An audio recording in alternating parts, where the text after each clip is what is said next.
On est de retour pour la seconde partie des experts avec Olivier Babot, Ludovic de Sauté, Thomas Grabine. Merci à tous les trois d'être sur ce plateau et on va parler croissance avec les dernières prévisions de la Banque de France, quelques jours après celle de l'INSEE. Du mieux en 2025, mais probablement du moins bien en 2026. On peut résumer un peu la situation comme ça, Thomas Grabine ? La bonne nouvelle, c'est que déjà c'est un peu mieux qu'attendu en 2025. Alors c'est c'est grâce au fait qu'au premier semestre, la croissance, il y a eu un acquis de croissance, c'est-à-dire qu'il y a eu certains secteurs, notamment l'aéronautique, où même il y a eu un petit redémarrage à l'époque de l'immobilier, qui ont permis de porter légèrement la croissance. Et c'est vrai que quand on regarde les prévisions de la Banque de France qui ont été annoncées hier, il y a du moins bien pour 2026 et 2027. Alors c'est lié d'une part à l'incertitude politique qui affecte, alors sur la Banque de France, de 0,1 point les prévisions de croissance par rapport à ce qu'ils avaient fait au mois de juin. Oui. Et puis par ailleurs à la dégradation du contexte international qui fait que nos exportations vont pas peser positivement sur la croissance. Et puis il y a aussi l'appréciation de l'euro, notamment par rapport au dollar qui est aussi une mauvaise nouvelle pour nos exportateurs, et le tout dans un contexte où la demande adressée, c'est-à-dire les pays qui peuvent nous acheter nos produits sont aussi, leur demande est relativement faible. Donc il y a un contexte qui est relativement morose, et ce qui explique que les projections pour l'année qui vient sont revues un petit peu à la baisse. Mais il n'y a rien non plus de dramatique. Oui, bon, ça bougeait à la marge, effectivement. Je redonne les chiffres. On était sur une prévision de 0,6% de croissance en 2025. La Banque de France rajoute 0,1 point. On sera probablement à 0,7. L'INSEE dit la même chose. Et pour 2026, on passe de 1 à 0,9. On reste dans un état semi-comatique. Oui, globalement. On n'est pas, ce que vient de dire Thomas, on n'est pas dans une grande révision, on est sur l'épaisseur du trait à ce stade-là. En revanche, la Banque de France signifie quand même quelque chose, c'est que les ventes deviennent contraires.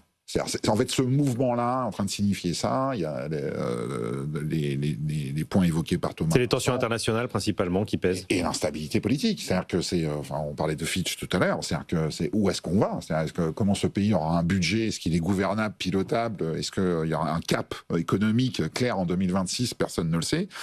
Après, il y a une fragilité aussi qui est énoncée par la Banque de France. En tout cas, la Banque de France fait ce pari-là, parce que la Banque de France pense que la conso va tenir. Dans sa note qui a été publiée hier soir. Maintenant, il faut vraiment qu'elle tienne. On a de l'épargne, on a les moyens de consommer. Mais il faut qu'elle tienne, la conso. C'est-à-dire que c'est parce que les signaux, quand même, petit à petit, sont entre l'instabilité politique, entre les grands débats et peut-être les sauces fiscales auxquelles on va être mangé. Est-ce que cette consommation va tenir, va passer ? On va le vivre ensemble quelque part, mais aujourd'hui il faut avoir le moral pour tenir en conso. En même temps, Olivier Babot, on dit beaucoup depuis juin 2024 que l'instabilité politique va peser sur la croissance. C'est signal d'alerte des chefs d'entreprise notamment. On voit que là on va faire un peu mieux que prévu finalement. Ça tient. Ouais, je pense ça ne veut pas dire qu'il n'y a pas un effet un peu récessif de ce contexte, et qui a peut-être on aurait pu faire mieux. Qu'on aurait eu un rebond qui était un peu meilleur. En tout cas, tout ça ne nous arrange pas, parce qu'il faut rappeler que la soutenabilité de notre dette, elle est très liée à notre croissance. Oui. Si on arrivait à dégager 3% de croissance, ce serait formidable, embrassons-nous Folleville. Et c'est pas le cas, avec une croissance quasiment à zéro. Alors heureusement, il y a une inflation aussi qui est faible. L'inflation, elle aurait pu aussi arranger beaucoup de choses pour la dette. Donc ça fait beaucoup de choses qui font qu'on n'a pas à attendre de solutions, en tout cas, de ces évolutions macro. Relancer la croissance et faire un pays qui recrée de la croissance, c'est pas un truc qui se crée comme ça. Et visiblement, on n'y est plus arrivé, quoi. Ouais, ça complique l'équation. Oui. Ouais, non, moi je suis d'accord. Mais je pense qu'au-delà du court terme et de la situation 2025-2026, ce qui est très inquiétant, c'est un peu la sclérose de l'économie française, qui maintenant date depuis plusieurs années. Et puis au-delà de la sclérose un peu de l'économie européenne, on a deux zones économiques, les États-Unis et l'Asie, ou la Chine, qui avancent très rapidement, qui investissent massivement, et on a l'impression que l'Europe est un peu en train de rester au bord de la route. Avec l'Allemagne notamment, la première économie de la zone euro, qui est en panne depuis 2 ans et demi maintenant, et qui pèse. Et donc c'est là, on peut dire, c'est pas grave, mais en fait c'est dramatique pour deux raisons. D'une part, parce que ça signifie qu'il y a un appauvrissement relatif de l'Europe par rapport au reste du monde. Ce qu'on voit, si vous voyagez un peu, vous voyez bien que vous êtes appauvri relativement à ce qui se passait il y a quelques années.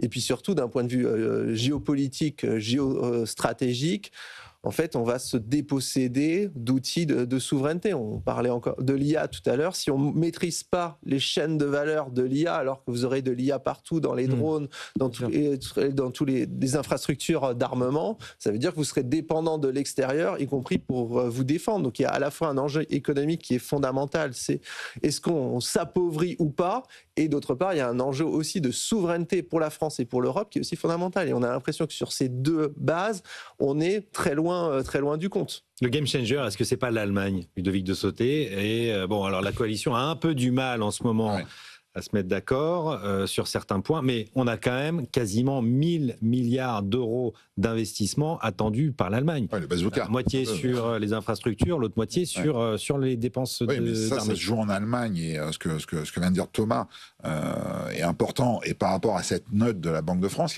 en fait, cette note, cette projection, il y a ce qu'elle ne raconte pas. C'est-à-dire que, honnêtement, elle est en train de dire qu'il ne va pas avoir un contexte économique dans les 2 années qui viennent où la France va pouvoir une liane passer et bénéficier d'un coup d'un ascenseur économique incroyable. La solution ne viendra pas de là. Donc ça veut dire que la solution, elle est chez nous. Alors ok, l'Allemagne peut remettre un moteur, mais va rentrer aussi en compétition sur la dette. Parce que d'un coup, l'Allemagne va... il va placer 300 milliards. Donc la France va devoir apprendre aussi à composer avec une nouvelle concurrence, plus les Italiens qui deviennent plus sexy que la France. Donc ok, donc tout ça, c'est un peu compliqué. Et oui, il y a une panne européenne, tous les indicateurs racontent, on voit le décrochement en termes d'évolution sur le PIB depuis une quinzaine d'années entre les États-Unis, l'Europe et autres.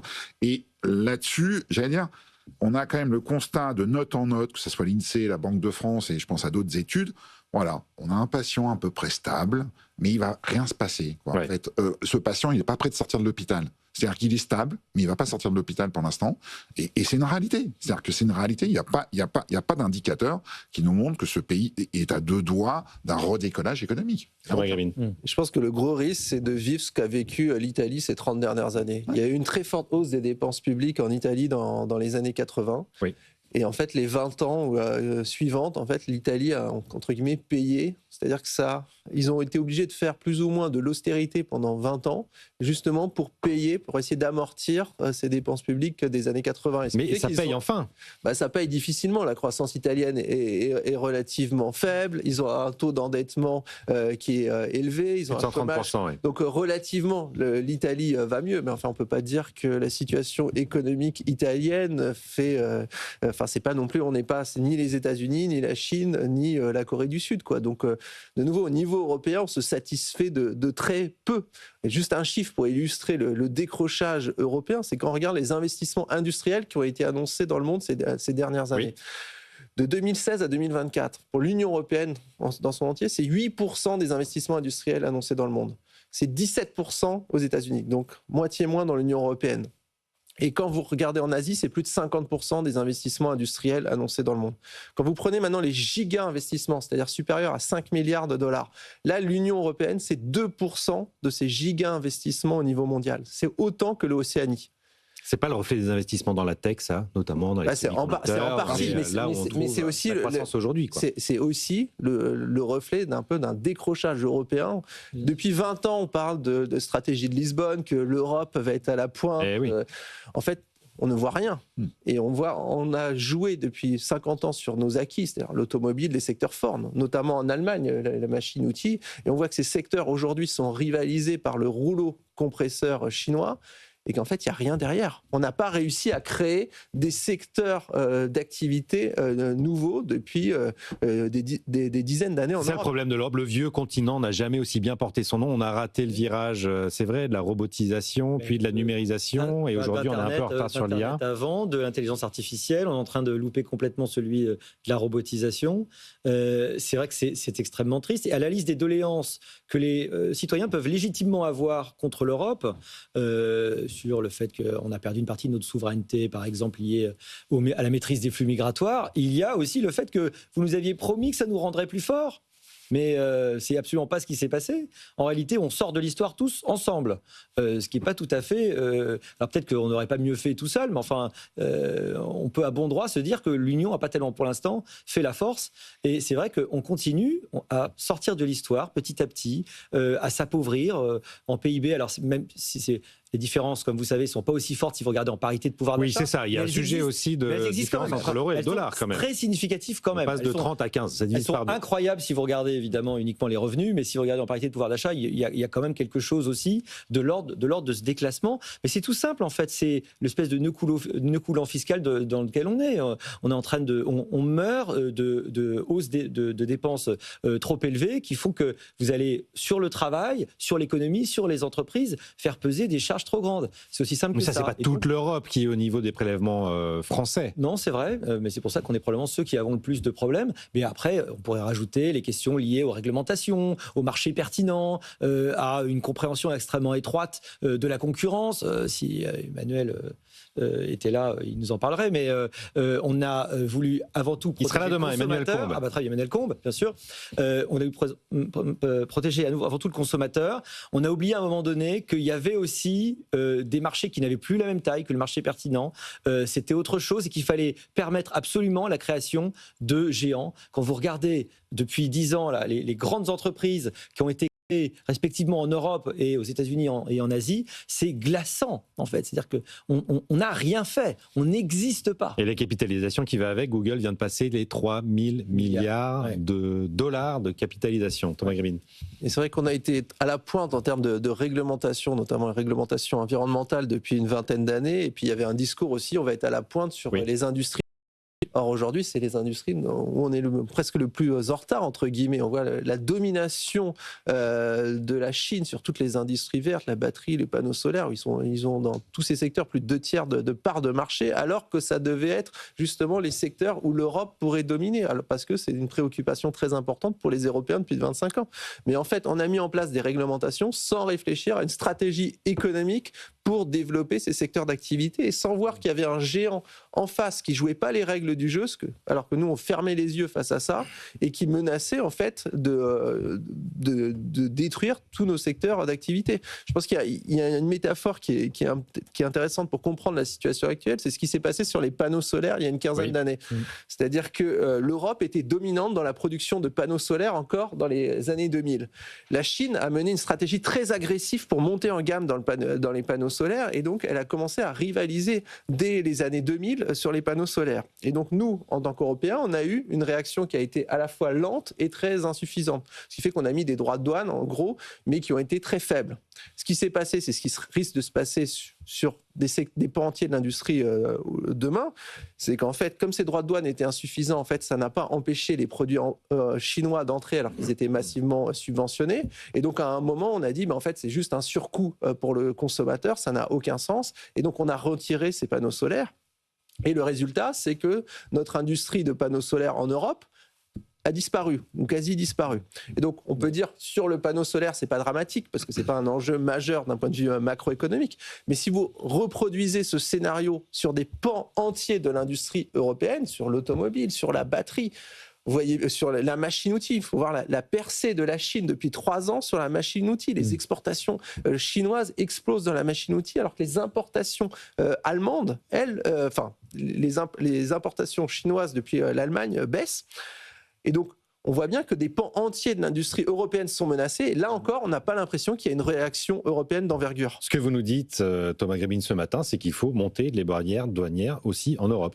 Face à la Chine, en tout cas. On n'a pas fait assez de protectionnisme. Face à la Chine, seulement face à la Chine. Je pense qu'il y a un rouleau compresseur chinois et qu'il faut le prendre en compte. Ludovic de Sauté. Le discours de Ursula von der Leyen la semaine dernière. Discours sur l'état de l'Union. Elle n'est pas à la hauteur. En fait, non, mais oui, ok, il y a un état, un diagnostic, mais qu'est-ce qu'on fait ? On fait pas grand-chose aujourd'hui. Oui, l'Europe est dans une logique un peu de dilution. Après, il y a un débat qui est pas porté, et pas porté non plus d'ailleurs dans le débat politique dont on parlait tout à l'heure. C'est une des questions qui pend à l'Europe, c'est le choc démographique aussi. C'est-à-dire qu'on est en train de rentrer là-dedans. Débat totalement absent. On rentre dans cette seringue avec toutes les conséquences sociales d'un pays aussi qui est moins dans l'innovation. Enfin, beaucoup d'aspects qui sont des aspects économiques. Le débat, on le prend pas. On ne le prend pas, alors que c'est un des piliers qu'il faut faire poser vraiment sur la table et sur lequel il faut poser des diagnostics clairs. L'Europe est probablement dans la décennie qui vient une période assez charnière. Je crains que pour certains domaines ça soit déjà trop tard. C'est-à-dire soit l'Europe prend une dimension économique mais aussi politique et s'impose sur la scène internationale. Alors on ne voudrait pas qu'on rentre dans une déprime. Il y a des petites choses qui donnent quand même des signaux d'espoir. C'est un peu la sinistrose là. Non, mais pour l'instant. Il y a des succès européens. Il y a des succès européens et je fais pas exprès pour voilà. Il y a aussi des succès européens. Il y a une dynamique européenne. Il y a le Mercosur, il y a des choses comme ça. Donc, mais après, il faut accélérer. Et on fêtait il y a pas très longtemps les 1 an du rapport Draghi. Quand on voit que le rapport Draghi, il y a 10%. Selon le Draghi Tracker qui a été mis en œuvre. 400 mesures dans le rapport Draghi. Il y avait le rapport d'Enrico Letta, remis effectivement il y a 1 an, quasiment jour pour jour, à la présidente de la Commission européenne. Et depuis, Olivier Babot, pas grand-chose, quoi. Je me souviens sur le moment, on avait tous salué en disant tiens, vraiment, c'est un rapport fondateur. Alors, c'est toujours les gens en fin de carrière qui finissent par dire la vérité sur le système. Vous savez, c'est les fonctionnaires qui expliquaient après coup que la bureaucratie, c'est terrible. On en a eu en France. On en a eu beaucoup. Bon, à la limite, il vaut mieux un mafieux repenti qu'un mafieux pas repenti. Donc c'est déjà pas mal. Voilà. Mais ce qui est évidemment triste, c'est que ce qui s'est passé, c'est exactement ce à quoi on s'attendait. Exactement ce qu'on avait pu dire d'ailleurs dans les éditos ici et là. Je me souviens très bien, expliquant tout d'un coup, ces gens-là ont l'air de découvrir ce qui s'est passé depuis un moment, un peu comme un jour on a découvert en France qu'on s'était désindustrialisé. Mais ça faisait 20 ans qu'on le disait tous. Je veux dire, les chiffres, ils n'étaient pas cachés. Hein. On le savait tous. Qu'on se disait, tout d'un coup, ah mon Dieu, c'est... Donc évidemment, c'est rarement ceux qui ont créé les problèmes qui finissent par les régler. Et le fonctionnement européen n'a pas foncièrement changé depuis, en fait. On voit bien qu'ils n'ont pas réussi, que ça n'a pas créé un électrochoc suffisant, voilà. On ne sait même pas si c'est possible, en réalité, d'arriver à changer les choses. C'est un paquebot tellement lourd, en fait, cette Europe, qu'on rend bien compte que changer sa trajectoire est extrêmement difficile. Ah oui. Et son management, son fonctionnement, son organisation, alors là, zéro. Bon. On est refait là sur les bonnes nouvelles en France et en Europe, mais quand on se compare, parfois on se console. Il n'y a pas qu'en Europe où il y a des problèmes, il y a en Chine aussi. C'est la une de la Tribune aujourd'hui, ces chiffres qui inquiètent la deuxième économie mondiale qui va pas très bien. Thomas Grébin, une économie chinoise qui n'est pas dans le rouge, mais qui donne des signaux d'inquiétude sur la production et la consommation. Bon, l'économie chinoise va quand même beaucoup mieux que l'économie européenne. Mais oui, relativement, il y a des difficultés importantes. Il y a des difficultés structurelles liées au modèle de croissance chinois qui s'est développé depuis une vingtaine d'années en reposant sur les exportations. Mais quand votre stratégie de croissance repose sur les exportations, ça veut dire que vous avez besoin de déboucher, vous avez besoin de vendre à quelqu'un. Donc, aux Européens, notamment. Aux Européens, par exemple. Mais si les États-Unis se referment, si d'autres zones économiques aussi se referment, en fait, vous avez encore plus de pression pour vendre sur les Européens. Et ça devient de plus en plus difficile pour les Chinois en même temps, de gérer leur surproduction. Vous avez une population d'1,2 milliard d'habitants, donc ça fait quelques débouchés internes quand même. Il y a des débouchés internes, mais les Chinois qui ont lancé des plans de relance depuis quelques années, en fait, ça ne marche pas parce que structurellement, en fait, ne souhaitent pas relancer en vrai la consommation parce qu'ils craignent qu'en fait, ça provoque des hausses de salaire et que cette stimulation de la demande se fasse au détriment du secteur exportateur. Donc, il y a des mesures ponctuelles, mais qui ne permettent pas structurellement de relancer la consommation. Et aujourd'hui, ils sont face à des surproductions, notamment dans le secteur automobile, où il y a une guerre hyper forte entre les centaines de constructeurs chinois. Le grand BYD qui a, par exemple, baissé ses prix de 30% en juin, 30% de baisse des prix. C'est colossal. C'est colossal. Et c'était à tel point Mais c'est bientôt les soldes, ça veut dire bientôt les soldes sur les voitures chinoises, donc on va en vendre encore plus, ça veut dire une accélération sur le marché pour la France, c'est horrible. Massive. Oui, et puis surtout qu'il y aura du point de vue chinois, il y aura une consolidation très importante. Et c'est ça que commencent à craindre les autorités chinoises, c'est qu'en fait, ça provoque de la casse sociale trop importante en Chine, et donc ils essayent même sur BYD de mettre un peu le haut là, quoi. Avant de parler des indicateurs qui vont mal, Ludovic, je trouve toujours intéressant de raconter à ceux qui nous regardent comment on choisit, pourquoi la Tribune. On va remontrer la une de la Tribune aujourd'hui. Pourquoi vous avez choisi ce sujet à mettre en cover de la tribune? Il caractérise, évidemment, c'est pas la même situation qu'en Europe et encore moins en France. Là, on est plutôt dans une logique de surchauffe, on va dire. C'est une surchauffe qui est d'un pays qui est en train d'atterrir. Caractérise quand même plusieurs choses. La première, c'est que le monde est en train de changer, et en termes d'échanges économiques, il y a les États-Unis qui sont en train de mettre les herses au plan commercial et que ça provoque beaucoup de choses. Puis aussi, il y a quand même une politique économique chinoise qui est en train de s'essouffler, mais pas au sens où l'économie est en train de caler. C'est-à-dire que c'est tout un mode de développement. Il y a le virage qui a été annoncé, on va dire, ces derniers mois, avec un mot qui est devenu extrêmement à la mode, le mot d'involution en Chine. C'est-à-dire de se dire, en fait, le temps de la concurrence féroce, il va falloir arrêter. Puis il y a un avant-après en Chine, c'est l'immobilier. C'est-à-dire qu'il y a eu vraiment la crise de l'immobilier. Majeur. Je rebondis sur ce qu'il dit sur la voiture, parce que je pense qu'il faut le documenter. C'est-à-dire en 2022, sur le marché de la voiture électrique en Chine, il y avait 300 constructeurs. 300. C'est-à-dire que, vu d'Europe... Impressionnant. Quand on est en train de parler d'Europe, en Europe, nous, quand on parle des constructeurs automobiles, d'ailleurs, je le dis parce que les patrons eux-mêmes le disent, on a l'impression de parler d'une espèce en voie de disparition. C'est-à-dire qu'ils se sentent menacés. Là, on est parti en 2022, 300 constructeurs automobiles. Aujourd'hui, il y en a à peu près 150. Maintenant, sur un pays, un marché qui va se structurer, si on a 5, 10, 15 à la fin, c'est le grand max. Donc là, il y a une grande consolidation avec habitué du secteur en Chine. Vu d'Europe, c'est la entre les régions chinoises qui agit beaucoup de choses, parce que chacun de ces constructeurs, enfin de ces constructeurs qui continuent, représente autant de concurrence. On l'a vu dans plein de domaines, on l'a vu dans l'immobilier, transport en commun et les transports en Chine, et cette concurrence-là est en train de retourner. Donc, c'est-à-dire qu'aujourd'hui, on a calme sur le développement technologique, calme aussi sur le fait de tracter toute l'industrie. Donc, on a un vrai... la Chine a une situation qui est, j'allais dire, je préférais qu'on soit dans la position que la France soit chinoise et mais c'est mondiale, il ne faut pas se mentir. C'est-à-dire que la pièce va tomber, on va voir. L'industrie automobile européenne est extrêmement fragile. Des constructeurs chinois sont très fragiles aussi. De sauter, c'est d'une consolidation du secteur. Donc, en réalité, le jeu de la saine concurrence fait que ça a créé beaucoup d'innovations. Aujourd'hui, supérieure à la moyenne, on va voir émerger surtout des gens chinois extrêmement. Oui, mais fragiles au plan financier. Oui, moi j'adorerais croire à l'hypothèse d'un génie. C'est vrai qu'il y a des faiblesses. C'était pas une marche vers le triomphe avec 6% jusqu'à la fin des... Cela étant, on peut interpréter ça comme les à-coups normaux du pays qui s'est quand même intégralement développé très rapidité. Peu de temps. Quelques décennies. Quand j'ai été élevé dans les années 80, même pas sur la carte, la Chine, il n'y avait personne, il n'y avait rien.